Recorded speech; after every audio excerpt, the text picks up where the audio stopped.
it's real. I mean, if our negative thoughts affect our bodies negatively, which even physicians can agree that is a part of it, then why isn't the opposite true? And it is true. It is true. And when you get enough people all together focusing positively on the same thing, you can manifest really big things. Guess what, people? That's called prayer. We've been doing it for thousands of years.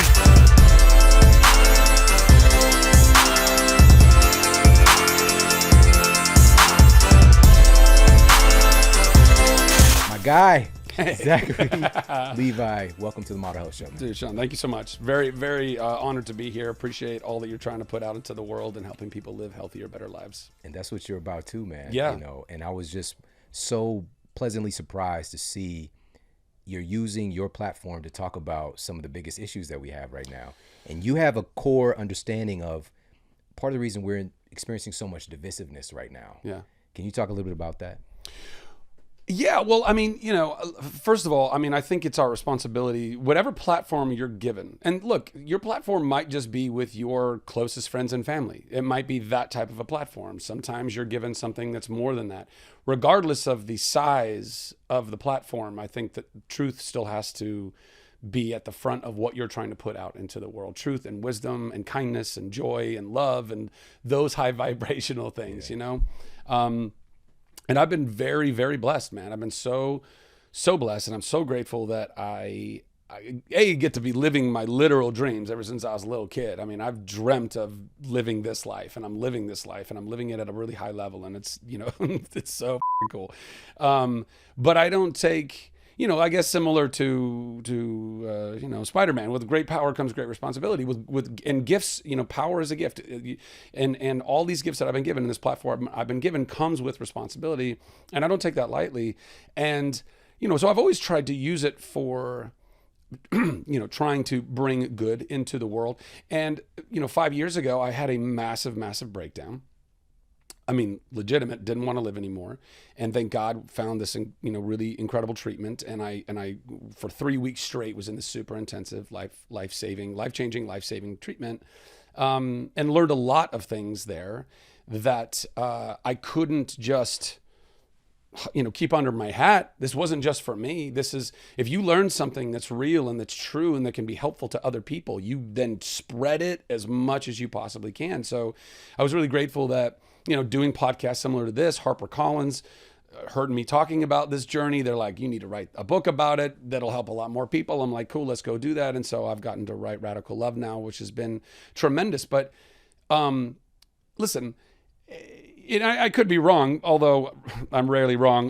But I think I genuinely believe that, health overall, mental, emotional, physical, spiritual, that is what we need to be putting far more time and energy into, because that is really what's hopefully, really underpinning all of where we're either going in a positive direction or not.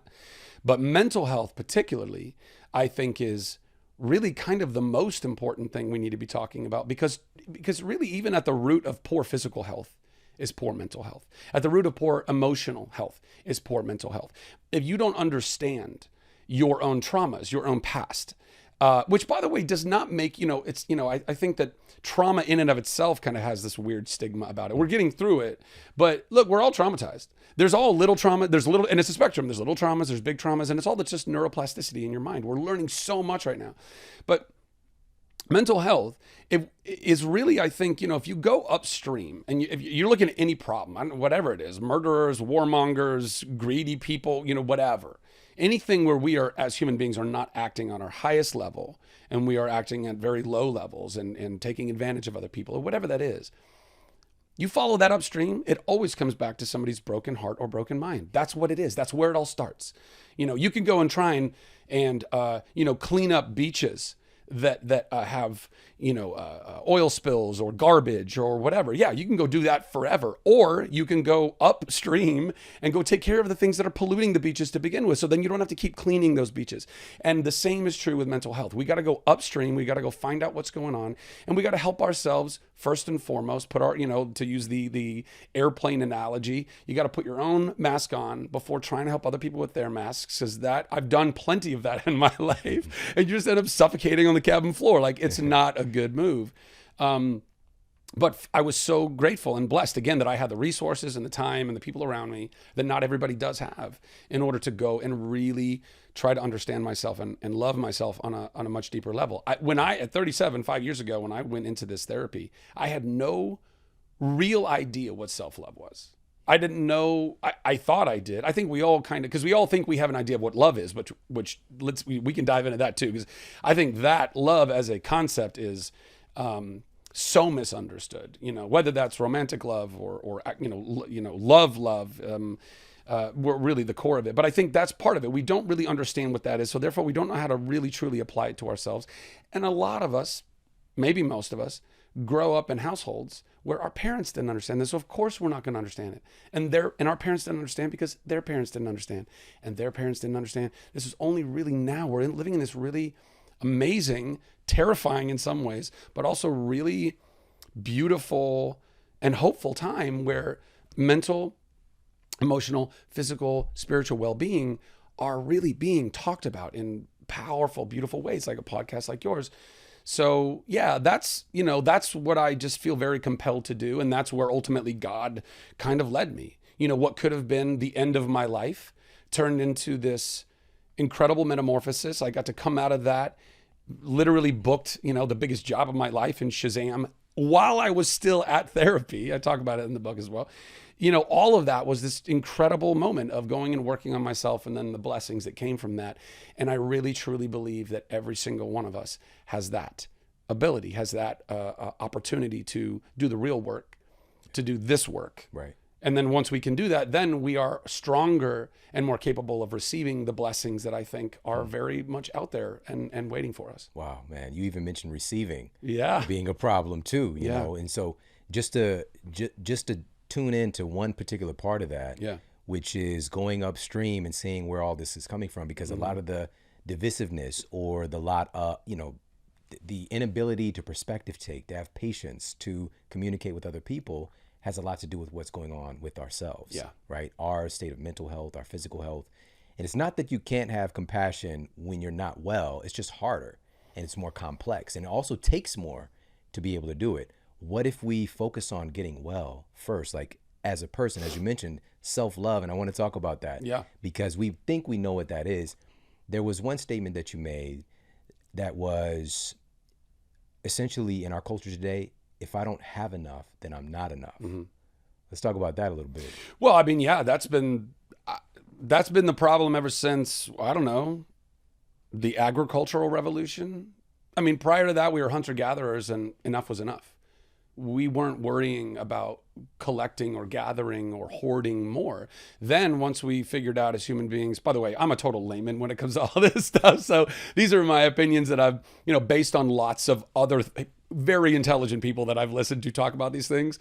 But essentially 10,000 years ago or whenever that was, we start to now, create a system by which we are creating more than we actually need so that we can share with or sell to other people and barter. And then we, shells start becoming this monetary thing that we can now, monetize with and count with, and, which all as a, in a vacuum as a little tool, wonderful. But our humans have these twisted little things that really ultimately go all the way back to the ego. Like, why do we all hoard as much? Why do we feel like the more we have, the more we're worth? Well, a lot of that is, almost all of it is societally kind of programmed into us. And now worse than ever, because we have things like Instagram that are telling you constantly comparative study of like, oh, you don't have all that, you don't live there, you're not vacationing there, your wife isn't this person, but the lie has been around for a long time. A long time. I don't know how long, but the lie is essentially if you have the right job and you make the right amount of money and you're married to the right person who also makes the right amount of money, and you drive the right cars, and you live in the right neighborhood with the right kind of home, and you have the right amount of kids, and they go to the right schools, and the right everything, then guess what? You're going to be so happy. But all the people that get there are inevitably unhappy, because that's ultimately not where that is. It's all here. If you're not happy in here, it doesn't matter how much you get, which is why insanely wealthy people can't stop getting more. I mean, I don't want to name names because some of them could potentially be my bosses, but you know who I'm talking about. The wealthiest people in the world are still chasing. They're chasing and they're chasing and they're chasing. And more than that, actually going back to how the ego has driven this. I mean, if you think about it, the ego is really there as a survival mechanism, as a tool. I'm glad that we're getting, the ego for a while we were vilifying and being like, death, ego, death, ego, death, ego, death.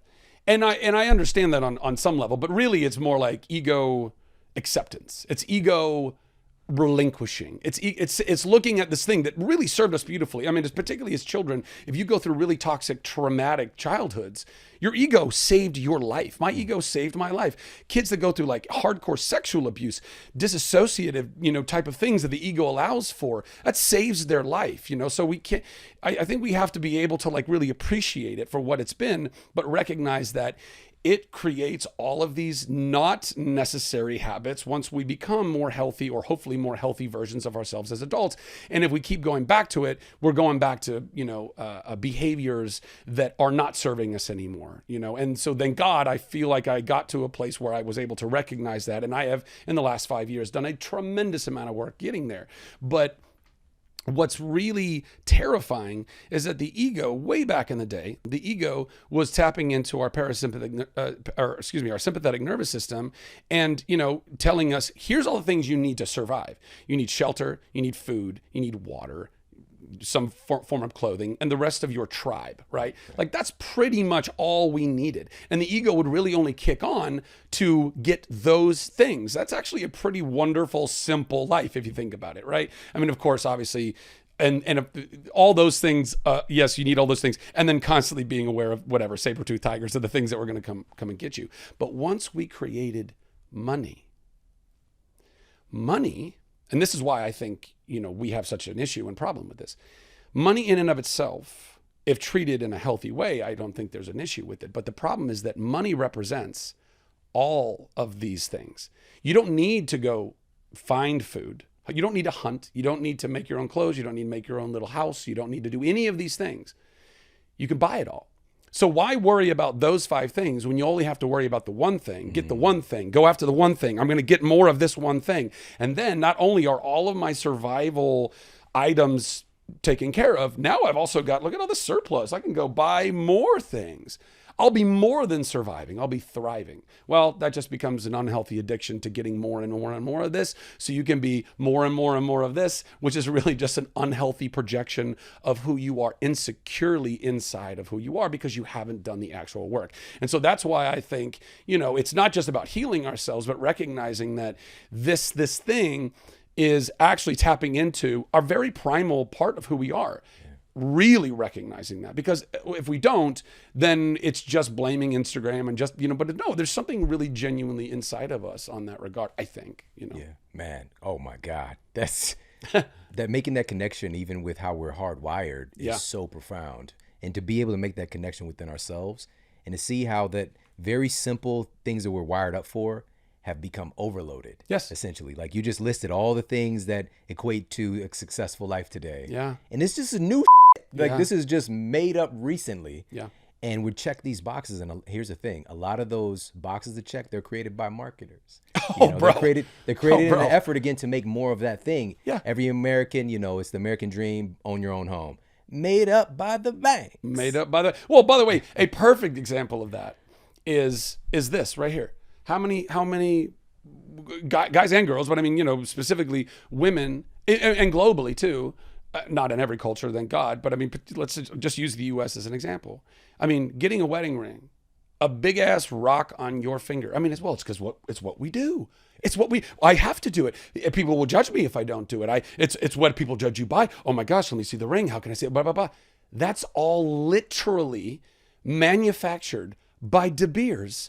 Like 120 years ago, or whenever they started this crazy, basically propaganda type campaign to brainwash the world into saying, if you really love someone, you get them a diamond. And then slowly but surely, it starts with the elite, starts with those who can afford this crazy luxury thing, whatever. I mean, jewelry always was.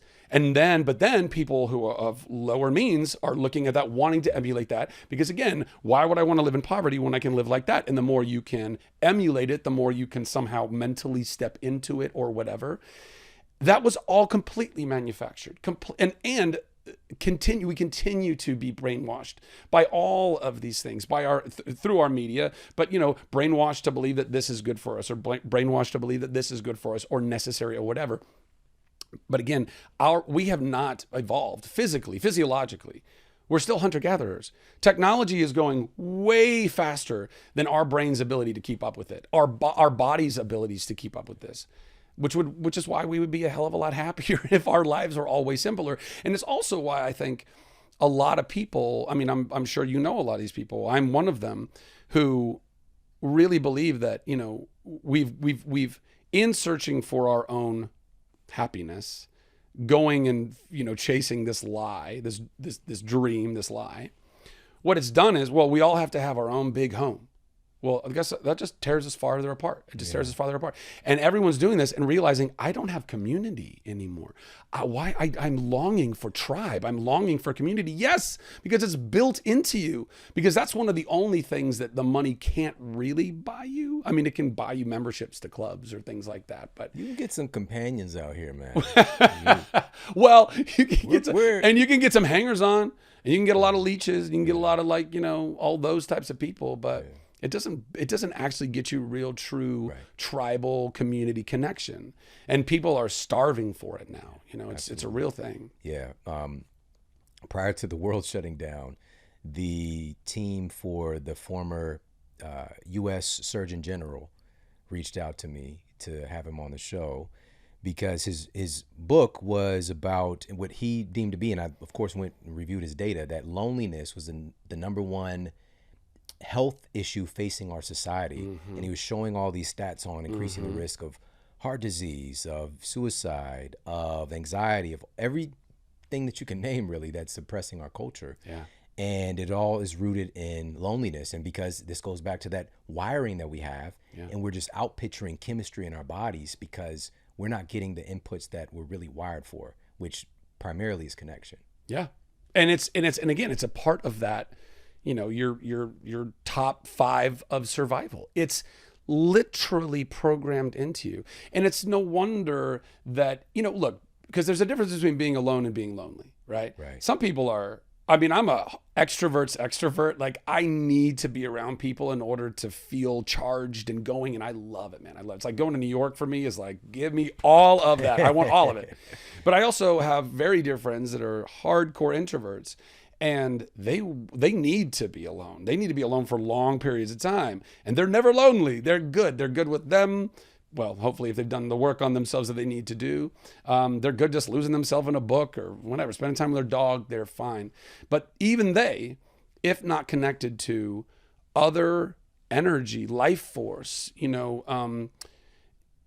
you get to a place where I think you really start to question, well, what is, if you're connected to other people, to community, you're not questioning your purpose as much because you feel an inherent purpose just in commune with other people. You're having conversations, you're unpacking ideas, you're loving on each other in that time with one another. You're sharing your fears, you're sharing your successes, you're communing in that way. And I think therefore satiating a lot of what our brain likes to manufacture, which is who am I? Why am I here? What's the purpose? All that jazz. If you are alone all the time, and not good alone, but lonely alone, you quite literally don't now have that just inherent purpose of being a part of a community, which then starts going down really crazy roads of, well, then what am I contributing to society?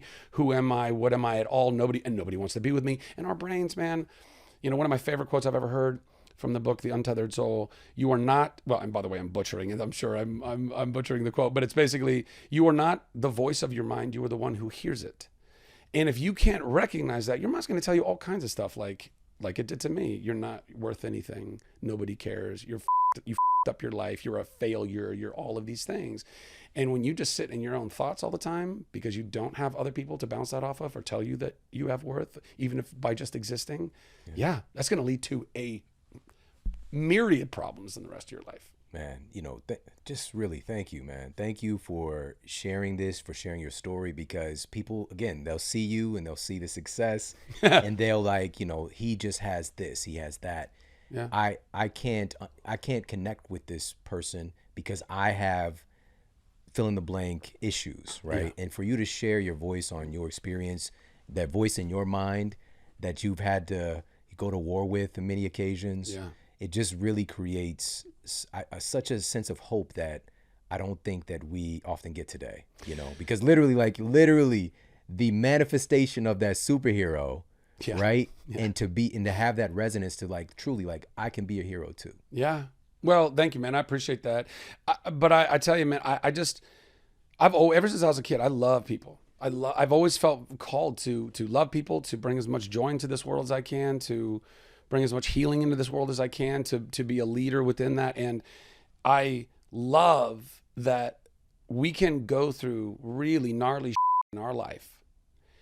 And if we can trust that to God, the universe, however, somebody wants to kind of acknowledge that power, that presence, there's redemption in that. And it's not just redemption for you. Like, I went through this gnarly stuff that I almost didn't survive. I'm so grateful that I did. But being able to talk about it, people have said, like, is that really hard? Is it scary being vulnerable? I'm like, to be perfectly honest, it's not. It's really not. That was the least difficult thing about writing this book, because every time I've ever been vulnerable, and I try to be vulnerable quite often to be, because I try to be as transparent and authentic a person as I can. And in doing so, you end up making yourself vulnerable. But it's only ever brought good to my life.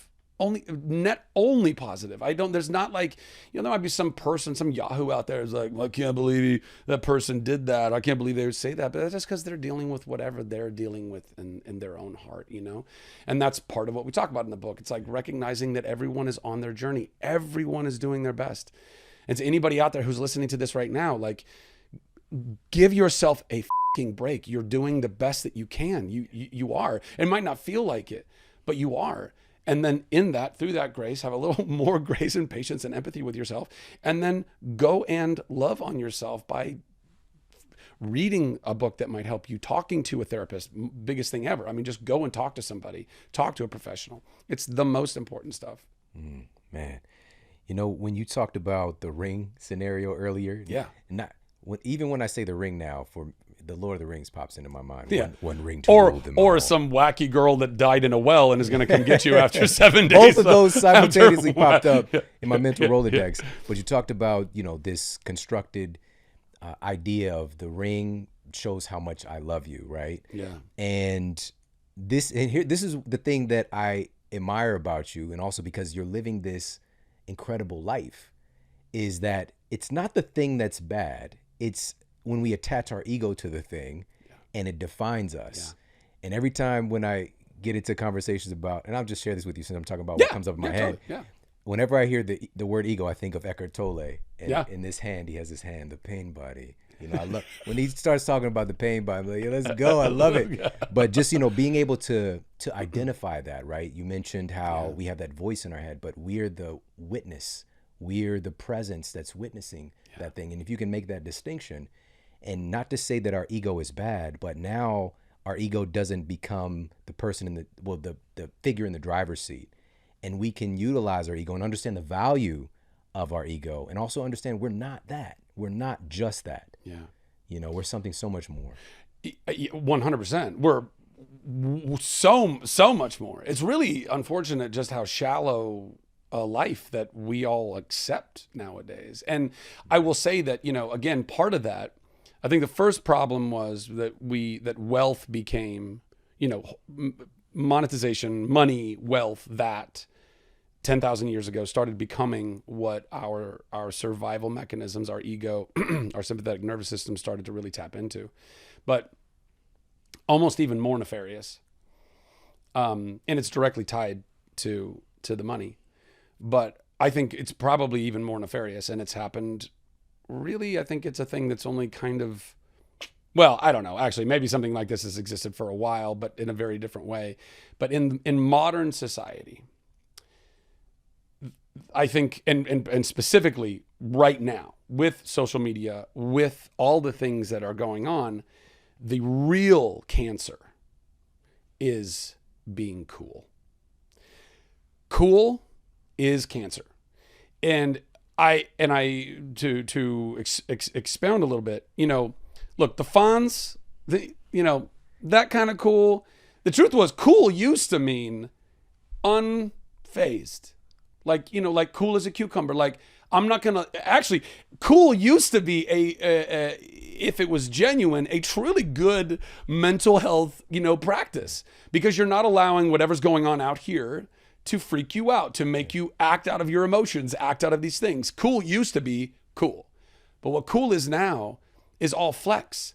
Yeah. All these kids thinking that they need to have this kind of phone or these kind of clothes or hang out with these types of people or do these types of things. I have to go do these drugs. I have to go have sex. Even when I was coming up in high school in the 90s, the amount of time and energy that I wasted trying to be liked by the cool kids. And now the way in which it's all set out, the way in which people, shade each other and slay, everything's like slay girl, slay, like that's all just cool shit. That's all nonsense. As opposed to people seeing other people as another human being that's going through something in their life. I mean, the ways in which kids are bullied today is unbelievable. And it's all tied to some form of some kid or adult bullies who are all trying to fit into what is the now, and which, by the way, it's like this constantly changing definition of what's cool in the moment. Like, what are the cool words? Slang changes now at light speed. Like the things that kids say now that are like what are cool terminology. A year from now, you'll use those same terms, and I'm like, that's not. And I guess that kind of stuff's been going on for a while. But again, just that, because kids literally, their egos, their survival is attached to being cool. It's not just even a matter. It's not survival on the most elemental level, and it's not even just survival because you have enough money. Yeah. But are you cool? And if you're not cool, you're dying. And look at these suicide rates. And that has nothing to do with whether or not the kid has enough money to have lunch or anything like that. Look at all these kids, primarily young boys, young white boys, who are going and shooting up schools. That's a big thing to unpack. But regardless of things that we should definitely have conversations when it comes to being able to have background checks and all that, absolutely. But at the root of that, doesn't matter what instrument somebody wants to use. People get into cars and mow down entire groups of people. They'll use a car to kill people if they have to and if they want to. And at the root of all that is a really, really up broken person, like really broken. And most every single one of these boys who goes into these schools and does what they do, they were constant targets of bullying, constant targets of you're not worth anything because you're not cool. That's really at the root of this dude. And it is terrifying. It's terrifying. So we got to be able to acknowledge that. We got to be able to tell kids like, yo, let it go. Let it go. What's cool now won't be cool tomorrow. You're chasing it always, and it's going to define who you are. You think you're defined because you have Jordans as opposed to non-Jordans. Like it's terrifying, and it's heartbreaking, the long-term effects of it all. Yeah, absolutely. This is a societal issue. It's not. We tend to think that it's the person. It's the same thing. No. Like that's a symptom, but we're not going upstream to see what the thing is. Because we don't want to look at that. We don't want to do the work. We don't want to take accountability for our part in this. Yeah. And one of the big solutions, obviously, is, creating better community, raising better humans, and loving each other. But you talking about it's radical love. Yeah. Loving ourselves, which oftentimes is the most difficult thing. And of course, there's this statement that you can't give what you don't have. Yeah. And you can't give what you don't have. You can't. It's all true. All of that's true. And it's not even true of just love, but all, love adjacency. Like you were talking about empathy. Like how could you possibly think that you're going to be empathetic with other completely different human beings if you don't understand how to have empathy with yourself first?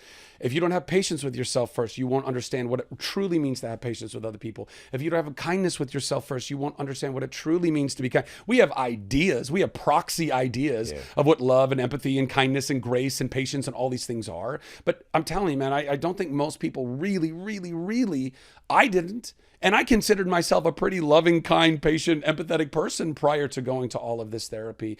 But I didn't realize that I was still talking to myself the way that my parents, who again were doing their best, but were very toxic, critical, judgmental people. I talk to myself, and chances are you do, and you do, and you do, and everybody else does. We talk to ourselves the way our parents talk to us. If you had an incredibly kind, patient, loving, empathetic, still gave you good boundaries, but was always a soft place to land. If you f***ed up, it was like, hey, it's okay. What happened is, that shouldn't have happened. You are nothing but loved. You will be able to walk yourself through as an adult almost any situation because you will not be destroying yourself in the process. But a lot of us came from households that had really critical parents because they had really critical parents who had really critical parents and so on and so forth, generational trauma.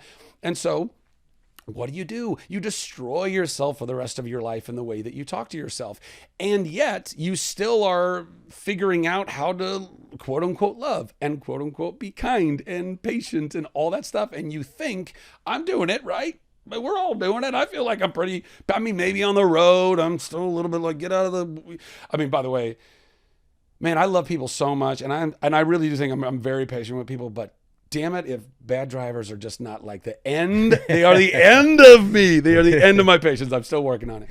But at the end of the day, truly, we are not going to be able to be all of these things. And I think, honestly, that's why, if you want to, look, it's the perfect indicator. If you want to know how well a society or a group of people actually loves themselves, first and foremost, just look at the way they're loving not just their neighbor, but their enemy. Ooh. How much they are truly seeing the human being across from them, regardless of who and what that person is and might be doing with their life. Because what's really, really crazy to me is that as if an individual goes into therapy, and therapists across the world would acknowledge this, it's that what was done to you was not personal. Your parents were doing their best. These people, as crazy as it is, as it sounds, they were doing the best they could with the tools they had available to them at the time. They didn't realize how traumatized they were. They didn't, so it's not personal. It was wrong, absolutely wrong, but you can radically accept what happened to you in your life, radically forgive those people on the other side, which does not mean you have to like them. Doesn't. You can still say, I do not like this, because they might not have changed at all. They might still be doing those same things. But to radically forgive simply means to radically accept and then realize that all of this garbage I'm holding on to, these toxins, this hate, the fears, the whatever it is that I hold toward this person, this unforgiveness, and this is a very famous quote, to unforgiveness is like drinking poison hoping that the other person will die. Yeah, that's what it is. So that's why it doesn't matter. It's not about letting them off the hook. It's a matter of letting go. I've radically accepted this happened to me. Now I'm radically forgiving the situation and this person because I'm not going to allow them to have that kind of pull over me or power over me. And then if you can get to there, then the next step is to then radically love. And radically loving still doesn't mean you have to like them, because love and like are two entirely different things. We all grow up believing that somehow love is amplified like. It's like times 100. It's liking something more than like. I like it, but now I really love it. That's not what it is. At least that's not what I believe it is. In fact, recently I heard this great quote. I think it was on Rich Roll's. He had somebody on, I can't remember the person, but they said, the definition they brought, they said, love is to will the good of the other, which has nothing to do with like, has nothing to do with even allowing that person into your life. It is to see someone and just want their good. Yeah. seeing people who have wronged you and being able to see the 5-year-old child in them. That's the practice that I try to do. You try to just take them back, recognize they were a 5-year-old who had all the promise and possibility in the world, but they got programmed to go a certain way, whatever that way is. So go back to when they were, that's still their soul, and try to will the good of that child in them. And I think that, we try to do that with people. Like there are murderers on death row, and there are people that go into prisons and say, hey, I still see the human in you. I'm not going to dehumanize you. What you did was wrong. You need to pay for that. There's responsibility that, we don't have this, we don't have get out of jail free cards or free passes and say, well, it was my trauma that did it. So, it's like, no. Yes, I'm not going to level a whole bunch of shame on you because you are a product of your environment, but you're still responsible for what you've done. That still has to happen, but we can radically love them by, I think it was Thomas Aquinas who kind of quoted that to love is to will the good of the other. That goes all the way back to like Aristotle and all that stuff. I mean, it's real, true, deep wisdom. And it's something that we have completely forgotten because of the De Beers of the world, because of our rom-coms for the last however, 100 years of all of these things that program us into believing that, well, love is this many splendored thing. And I feel this love and I love this person. I like them so much. I love them. That's not love. That might be the feeling of in love. It might be liking something so much, but to genuinely, like that deep, real, the kind of love that Jesus talked about, like to love your enemy and pray for your persecutor kind of stuff, which it's crazy. It's so hard, but that's why it was hard then. And that's why it's hard now. Yeah. And if more adults taught this type of love to their kids, and these kids understood that love for themselves, they wouldn't go to these schools and treat these outcasts as outcasts. They don't have to be best friends, but they're not going to be constantly bullying them and making them feel inferior and literally telling them, you should just kill yourself. I mean, literally kids say this to each other. What do you expect a young mind to do with that? Either they go kill themselves or they snap so hard that they go, my life is worth nothing, so I'm going to kill a whole bunch of people with me. I mean, this is the root ultimately of what's going on. And it's all rooted in not really understanding how to love ourselves and others. That's the key, man. And it's not easy. I'm not saying it's easy, but I think that's where the solutions and the answers ultimately lay. Yeah. We clearly see that there is something that's awry. There's something that's not working right now. Yeah. My oldest son, he just turned 22 last month, and this kid, he's lost so many of his friends to suicide. Yeah. Isn't that insane? When we lived in Ferguson, Florissant, Missouri, his best friend took his life. And it was after we moved here. So this was during the time everything was shut down. Oh, okay. Oh, you guys moved here during the pandemic. Right before. Oh. Literally right before. We came just in time. Wow. Front row seat. Wow. Get your popcorn. Yeah. So, but I'm also grateful because, as you know, like being here is one of those ground zero places where I get to see the full spectrum of human response, human consciousness, and also to see the extreme divisiveness like right in front of me and how people started to choose a side. Yeah. And that is it's one of the fundamental, most ridiculous things about our programming is to think that it's this or that, because that's what's even manifested with these political parties, right? You get the kit. And a lot of times folks don't believe in all the things in the kit, but they make themselves believe the thing so they can be a part of this affiliation, and everybody else is wrong. Like it's got to be the polar opposite of these asshats over here, even though we're asshats ourselves because we're believing these things that are so polarizing. And oftentimes, the truth is going to exist somewhere in the middle. Yeah.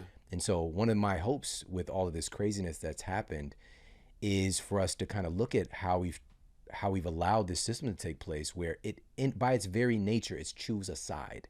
And it's humanity against humanity. It's American versus American. This is supposed to be the United States. Yeah. I mean, it's one of the saddest things that's going on in this country.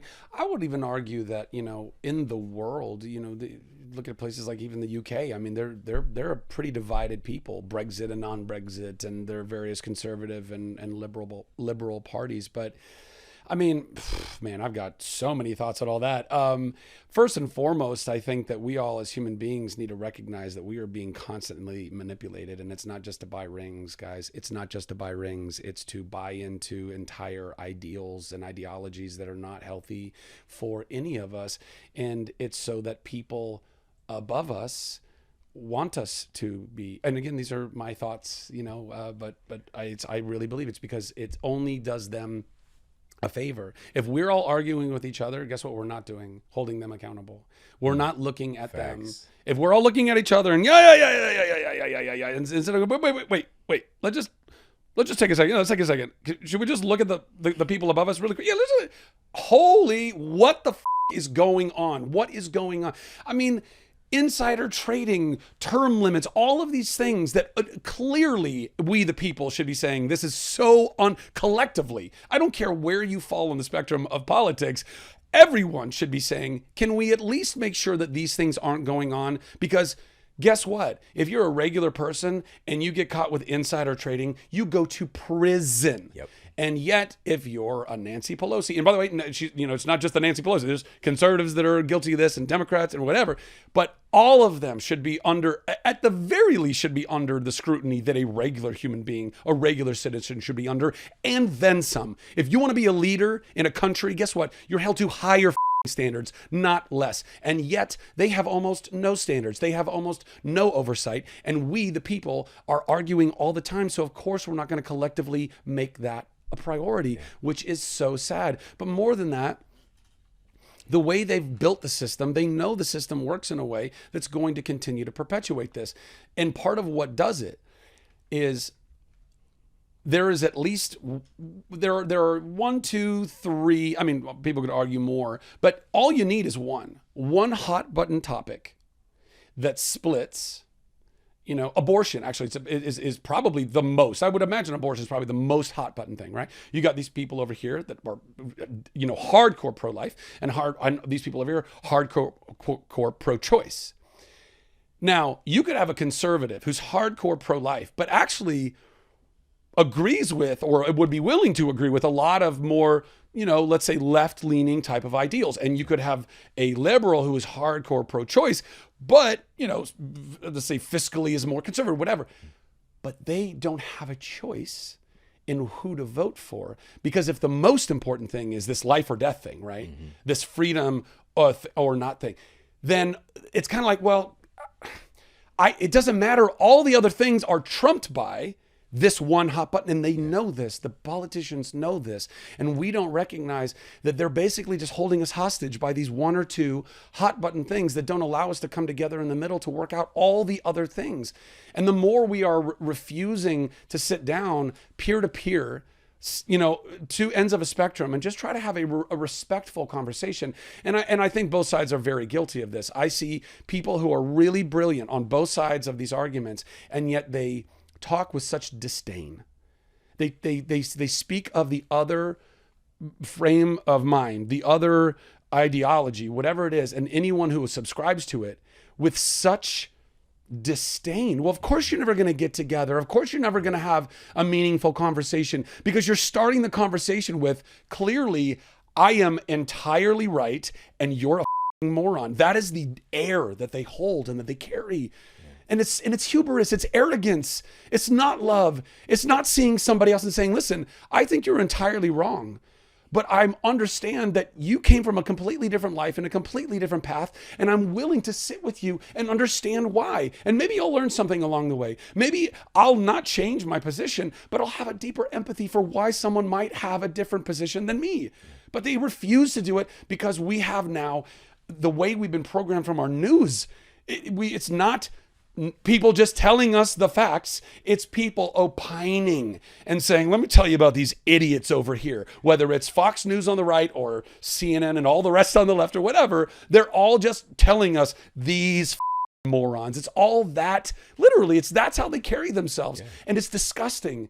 It's disgusting. It's making us all look at each other that way, right, as opposed to leading by example and saying, hey guys, we fully believe in these as being the truths, and we think that those guys are wrong. But we're not going to dehumanize them in the process. We are going to see the 5-year-old in them we're going to recognize that they are human beings, and we are not going to, regardless of what's said of us, we're not going to look at anyone and say that they're some basket of deplorables, or they're these waste of human beings. I mean, even the way that, COVID went down, and the polarizations of all that, and literally people on one side saying that the other side should literally die. And you go, whoa. That is a bridge too far, guys. That's a bit of a bridge too far. Don't you think? Don't you think that the way that you even think that right now is because you think of life like that? And we should never be thinking of life, of anything that's alive. And this is part of, again, taking care of our planet, taking care of each other. If the only thing that's actually of any value, real, magical, miraculous value in this world is life, plant, animal, human life. Everything else is something we can make, and we can remake, and we can remake again. And we'll remake literally 6 months from now, another version of it. We can make another iPhone. We're going to make another one. And then we're going to all be addicted to them and even though they're not becoming any better, but the fact that we can all come together and really genuinely value all that is alive, whether you agree with it or not, whether it's doing something you want it to be doing in the world or not. The only life I think we should all agree shouldn't be around is mosquitoes. I could do without. I know they're a part of some kind of ecosystem food chain. I feel like we could figure that out.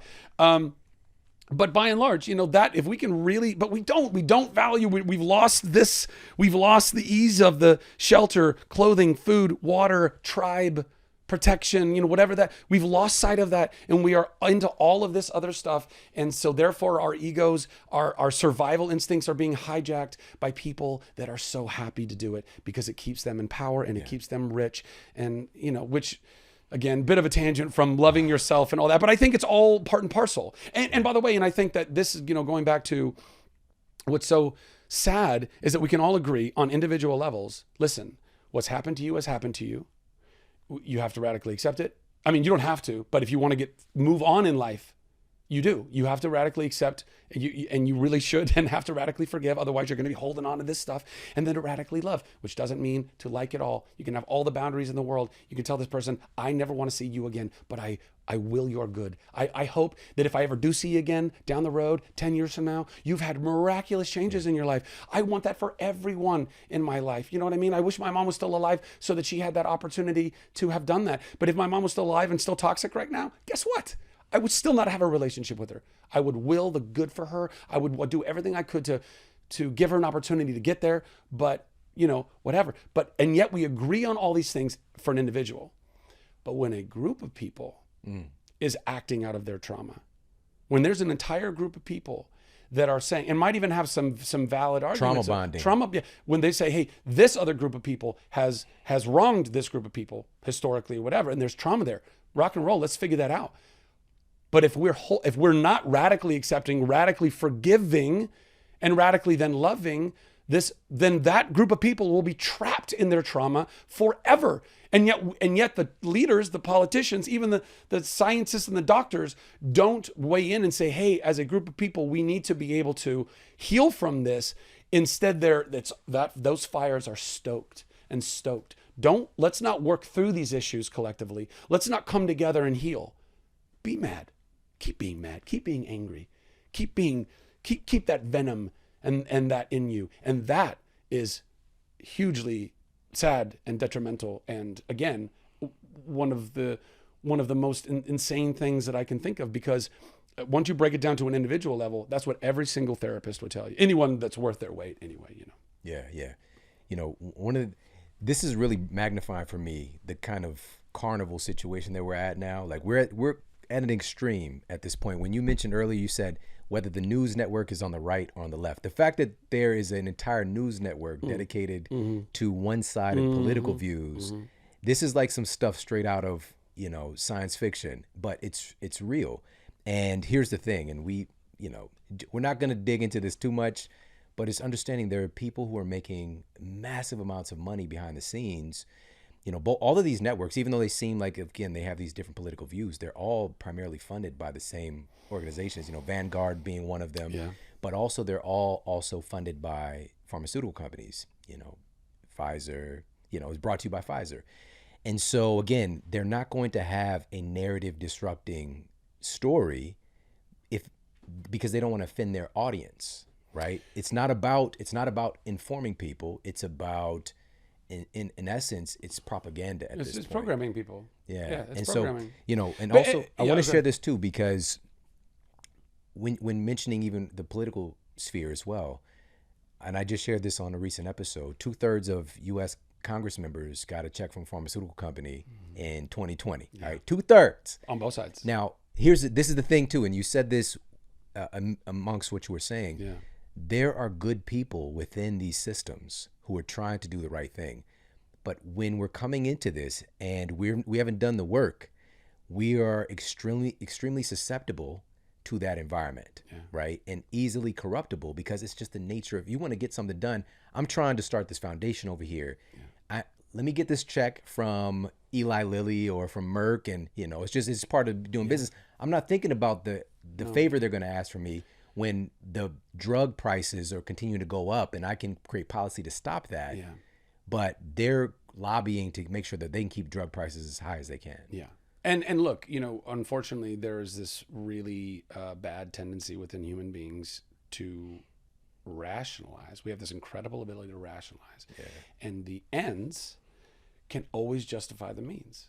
And so if you are this person who's trying to do good in the world, and then some corporation, be they pharma or whomever else, says, who has their own agenda, but they say, we'll help you make this good thing a reality, and not ask for anything other than, support us when we need your support. Nothing specific right now. Well, of course, if you're somebody who's trying to make that good thing and you go, I don't know what to do. Like, nobody else has given me $500,000, $1 million to go start this. Okay. And you're selling off, if you're a congressperson, a representative, you're selling off just a little bit of your integrity and your soul in that moment. And the next time you're selling off a little bit more and a little bit more and a little bit more. And by the time you become someone who is of significant value and power in the Washington, D.C. kind of world, you're so sold out. You are so bought by special interests and lobbyists that now you've rationalized to yourself, well, I'm so far down this road, there's no way I'm going to pull myself out. So I might as well just go whole hog, and I'm just going to keep, it's terrifying. And look, and here's the thing, because I think it's important for the record. There's not one industry that I can think of anyway, that I think in and of itself is a bad industry. Meaning, look, I take Wellbutrin. I want to eventually wean off of it, but it definitely helped me as I've come to find out my own mental health journey, and realizing that, oh my God, I've had massive dopamine crashes throughout my life because of the way I've come up in my life and needing to have these addictions in order to bring me happiness, because I was in a messed up home. So it started with video games and went to cigarettes and all that other stuff we can unpack. But the point is, there have been antibiotics, whatever, there are clearly wonderful things that pharmaceutical companies have brought into the world. There are clearly wonderful things that agricultural companies, or even, let's say, energy companies like oil companies, whatever. There are excellent things that have come into this world and have helped human beings on high levels. However, if left unchecked, which is what's going on right now, and more than unchecked, supported, it's not like we're not even just turning blind eye anymore. We're now like, yeah, go do that thing. Make me more money, whatever it is, then that is where we got to be really careful. And that is, in fact, what's going on. I mean, I think it was actually John Abramson, right? Yeah. I think I learned from listening to him, I think it was him, talking about that there are only 2 countries in the entirety of the world that allow for pharmaceutical companies to advertise, and it's us in New Zealand. And New Zealand has such strict rules about how they can even advertise. And we are carte blanche. Right. Do whatever you want. Do the imagery of the guy and the girl on a date having a fence. Throw that football through that tire. Be in that tub. Whatever it is. And barely talk about the side effects. I mean, talk about them, but talk about them really, really fast and kind of an under your voice. And side effects. And kind of put them in real small print along the bottom of the screen. And it's fine. It's fine. And also, when it comes to your peer review studies, give them whatever information you want to give them. You don't have to give them all the information. Just give them the stuff that you want to give them, and then let the peers review those studies, which are half-baked and only in your favor. And let's allow the CEOs of these pharmaceutical companies to also end up being the heads of the FDA on a regular basis, and then go from being the head of the FDA back into being a CEO of the same company. And we're telling ourselves that we're not being manipulated on some level. That is some real ostrich head in the sand, guys. That is not okay. Everyone on every side of the political spectrum should be very worried. And by the way, not just one example of one industry, that's not even including agriculture, energy, all the other ones that are already being very manipulated. Yeah. And we're the guinea pigs, we're the hamsters, we are the rats. If we can't recognize that we are just stuck in these perpetual loops of making them more money at whatever cost, it doesn't, because again, they can go, a lawsuit can be filed. I mean, how many Aaron Brockoviches need to be made for all of us to recognize that they have so much money that even when they pay out the lawsuits, they still come out on top? And they know this, and we all just go, well, it's capitalism. It's like, listen, I'm a fan of capitalism, but conscientious capitalism that isn't taking advantage of everyone and the planet along the way. It's totally doable, guys. It's totally doable. You said it earlier, when insider trading happens, somebody goes to jail. Same scenario here with the drug company, Merck and Vioxx killing. Literally killing people. Killing. Not one person. One person you kill, you go to jail. Yeah. Killing upwards of 60,000 human beings here in America alone. 60,000 lives, so and sad. No one went to jail. No, because it was. And so if there's no meaningful consequences, they're going to just continue this behavior. Why would they change? Because they still, again, you just said they still make money. Listen. In the same way that we hold individuals accountable for their own actions within their own taking control of their own emotions and going for healing in their healing journeys, a therapist would tell an individual to be responsible for themselves, but we don't somehow tell entire groups of people that they need to be responsible for themselves. In that weird paradox, we also now have this paradox of you are totally responsible for yourself when it comes to going and breaking a law, insider trading, killing somebody, whatever. But collectively as a company, you are responsible, but only kind of, and nobody's really going to go to prison. And you're gonna pay out $5 billion. Even though you made 20 on the deal, so you're still netting 15. Like, this is insanity. It's all insanity. And until everybody can collectively wake up enough, put down our swords just long enough where we're not killing and trying to kill each other and take care of these problems first, all these other problems are still going to be problems. We're never going to be able to get past this stuff until we can collectively just hold just long enough to hold all those motherfuckers accountable. And by the way, in doing it in a way where we can still look at them as the 5-year-old self, right. Not dehumanize them, but hold them hugely responsible for what they're doing. Yeah, absolutely. Man, this is so awesome, because what I've been trying to do is, of course, I've been a big voice and articulating. You've been preaching this stuff for a long time. What's going on with pharmaceutical companies, but also I understand there are good people that are working within these organizations who want to do good. And so when we just make it so that they're this dark villain and we're just trying to fight against this enemy, that's part of the problem. We have to understand the psychology of the people within it. And again, at some point, if we look, there's some dark though. There's some really dark. We're not going to ignore that. It doesn't excuse any of it, but I think what it does is it helps at least to, again, these are practices in empathy. For example, you're looking at, let's say, a CEO of one of these companies, right? Now, why, Abramson talked about this. Up until like the late 80s, pharmaceutical companies had far more of a conscience, far more integrity. They weren't doing a lot of the things that they're doing right now. In fact, a lot of industries didn't. And then all of a sudden, a lot of policies changed, I think even probably under Reagan, where corporations started to have a little bit more autonomy and power and protection. And all of a sudden, again, now, this is societally, if you're raised in a place that's telling you, make money at all costs. Make money at all costs. It's good. It's the bottom line. Your responsibility as a CEO is to make as much money at all costs. And so what happens is your conscience starts to morph a little bit. You're not an evil person. You're just starting to, again, ends justifying means and being like, well, like I've got a family, I got to take care of them. I got to make as much money as I can. I mean, all these things are going through your head. So Is it easy for us to point at one person and say, evil, you were the decision maker, you did all the things? No, because it's a massive group of people and therefore a shared responsibility. So no one's individual conscience is taking all of it. All of them, or whoever those decision makers might be, are taking a little bit of it. And they are being able to rationalize it because this is what we all agreed on, right? We're corporations, it's shareholders, it's all of the things, we have to do this. It doesn't excuse it. They're still doing a wrong thing.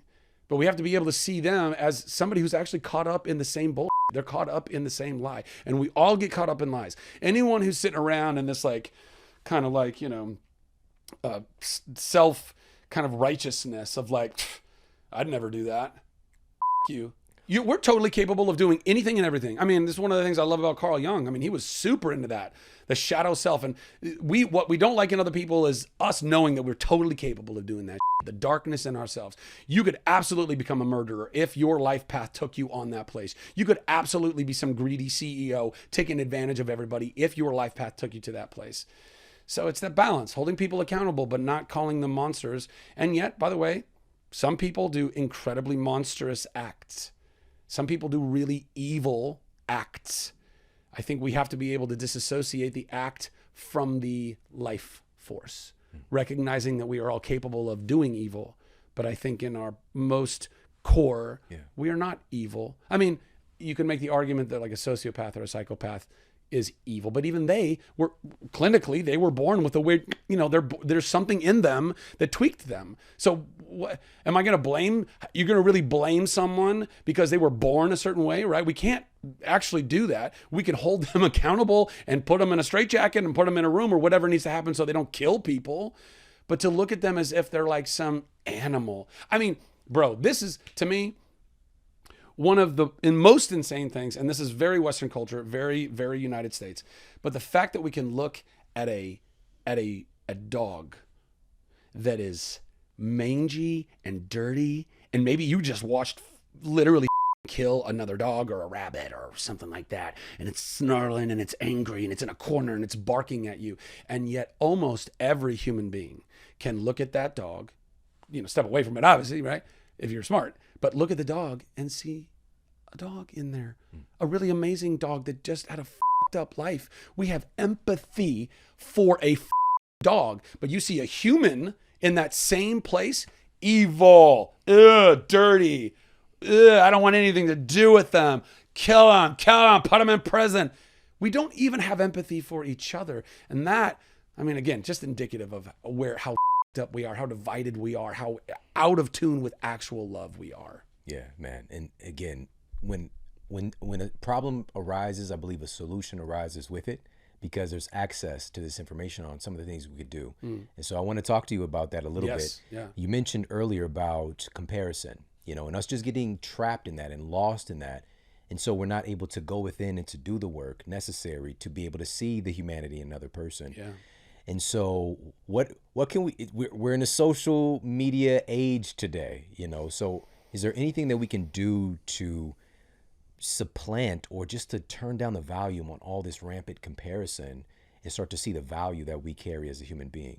Yeah. I mean, look, the the dream scenario, I don't know. There's these moments where I fantasize about what if somebody exploded some kind of electromagnetic pulse bomb that just took us all out of the digital age and brought us back to an analog world. And how, that would screw up a lot of stuff. But then I wonder but how also much richer would life become again? Because we don't have these things that are doing the things that they're doing and distracting us on a regular basis. So there's that weird idea, but no, that's not going to happen.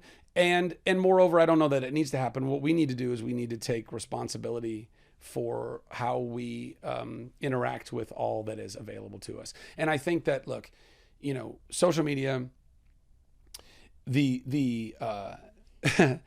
the paradox of it, it is both the leading cause of mental health issues right now, I would imagine, and also the greatest platform we've ever had to talk about mental health, which is crazy to think about, Yeah. right?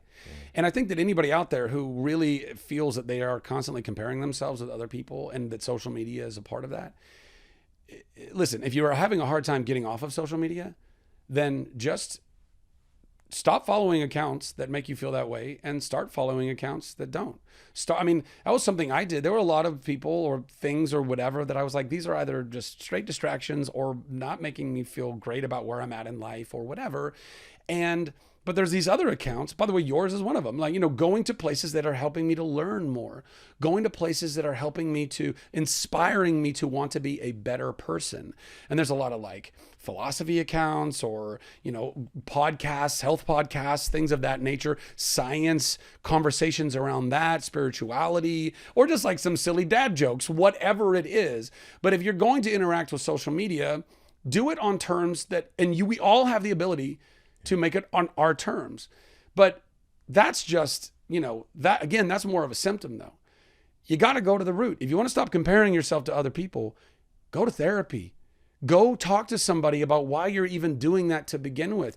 Go work on the inner you so that as that is, expressing itself in the outer you, and social media is just one of those ways, that you are looking at it in a very different way. Anything that will help you to connect with your higher, deeper, more whole self, I think is where we all need to be going. I think that has to do with diet. I think that has to do with sleep.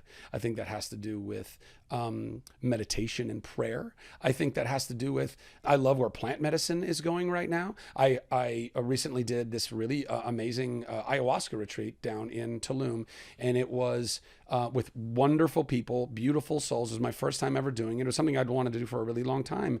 And it was an incredible experience. It was beautiful. And it was something that really helped me to tap into more. Somebody asked me, they go, do you feel like a new person? Or like, yeah, do you feel like a new person? And I said, no, I don't feel like a new person. I just feel like a slightly more whole person, someone who needs these other things a little less to make me feel whole. Because the more we are feeling whole outside, away from these things, then when it comes up again, you're like, well, I'm good. I don't need to pick up my phone right now. I don't need to go hang out doing that right now or whatever. I feel I'm good.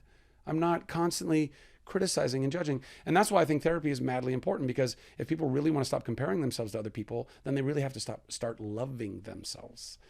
And that, sometimes you really need somebody professional to help you walk you through those, the steps of what that means, because it's important. Yeah.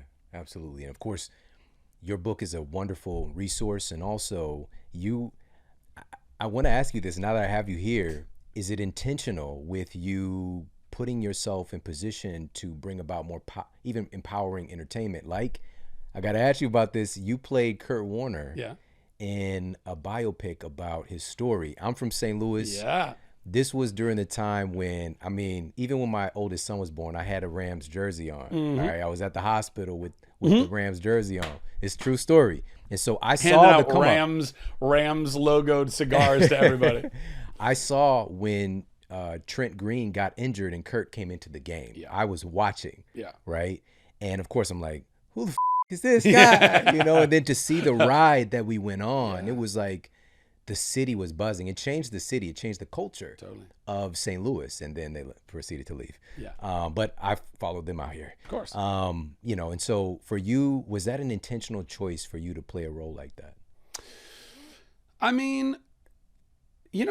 really feel like, at least in my own experience, I don't know if this is true for everybody else, and maybe it's just me connecting dots that aren't really there, but because we're good at like assigning meaning to things that might not have meaning, but I don't know. I think most things have some form of meaning. Roles keep finding me in a place in my life where I'm often dealing with or moving through something that's very similar to whatever my character that I'm playing is also kind of moving through or looking at. And so I find that my roles are more like they're attracting or they're finding me. My roles find me more than I find them, I think. And that movie I wasn't even supposed to do. I pre-pandemic, I had a whole bunch of other work I was already lined up to do, and that was conflicting with American Underdog, and so I wasn't even available for it. And then the pandemic happened, which really messed me up, but also taught me a lot more about my own situation, my own mental health, mental and emotional health. And then I applied that to the book because that was all pertinent. And then coming out of that, all of a sudden, I was now available to play this role.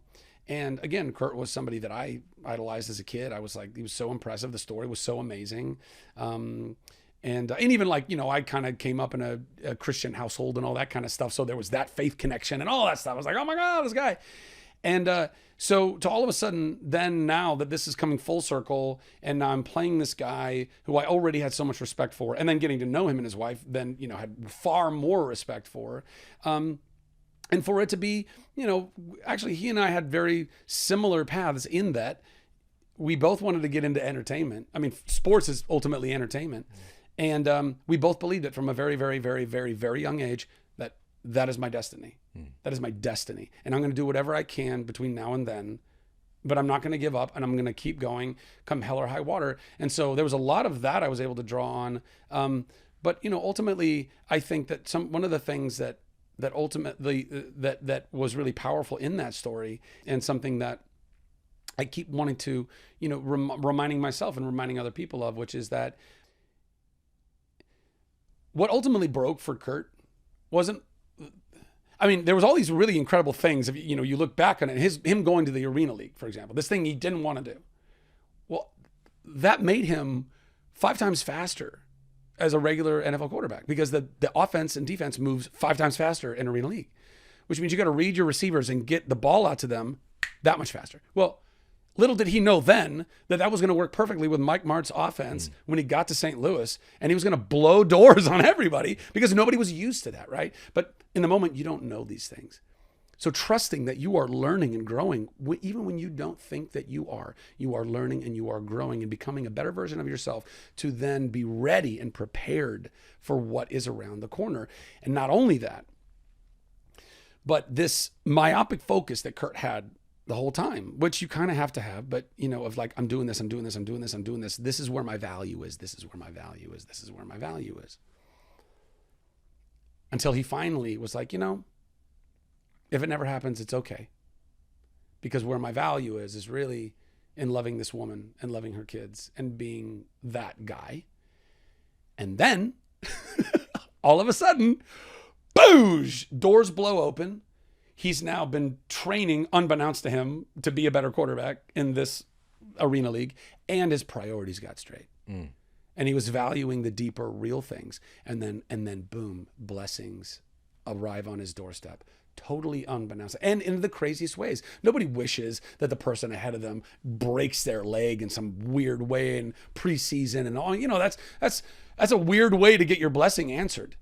And yet that's how it went down, So all of that stuff, you really kind of, a lot of that was hitting me while I was doing it, because I obviously wanted to make it as authentic as possible, but also me recognizing that was so much of my own life, and going and prioritizing what was real, going to therapy and figuring out that I needed to love myself, something I never had done before, figuring out the ways in which I had yet to really radically accept and forgive my parents, to radically accept and forgive all the people in my life that hurt me, knowing that they didn't mean to do it. It wasn't like, we're going to go get Zach. My mom, my stepdad, my dad, they're all surviving. They were all just doing the best they could with the tools they had at the time. We are all products of our environment. All that stuff. And again, that's even kind of laid into Kurt's story as well. But, I think those are some of the bigger things I took from that. Yeah. Awesome. American Underdog, great movie to watch with the family. Watch it tonight, Amazon Prime. Yeah. I watched is it on Amazon Prime? Yeah, it is. That's where I saw it. Yeah. I got it early, as soon as it hit the scene, because it's The Residence. Oh, of course. And then cut to 2 weeks later or so, you're sitting here with me. Powerful, man. Thanks, man. How? Yeah. How did this happen? Yeah. Well, it's the magic. That's again, some people say God, some people say the universe, some people say source energy. I don't like to define it, much to the chagrin of a lot of my Christian friends. I don't like to define it in that particular way, because I know I'm just trying to apply the same concept to however other people might want to categorize it or define it. But I think it's all that same thing. I think that there is real power in our ability to tap into that energy and how that stuff manifests. And, I don't know if you're familiar with Dr. Joe Dispenza, but I think there's a lot He's been on, of course. Yeah. Oh, he's been on your show. Yeah. So, it's real. I mean, if our negative thoughts affect our bodies negatively, which even physicians can agree that is a part of it, then why isn't the opposite true? And it is true. It is true. And when you get enough people all together focusing positively on the same thing, you can manifest really big things. Guess what, people? That's called fucking prayer. We've been doing it for thousands of years. Prayer, manifestation, whatever you want to call it. That's what that is. And it's real. And I think that if we can tap into that together communally as people, we could change all this. We could change it tomorrow. But but again, getting to that point means really getting to a point where you can love yourself so that you can love others. So you don't have to go bully those other kids in school. So you don't have to go treat other people like so you can really genuinely be a part of making this world a better place. Hey, if you like this video, make sure to check out this video right here to optimize your mindset and to achieve your goals faster. People say to me, well, why do you do your meditations in the morning? I always say, easy. Because if I can overcome myself at the beginning of the day, the rest of the day is easy. That's the biggest mastery, right? Is the self.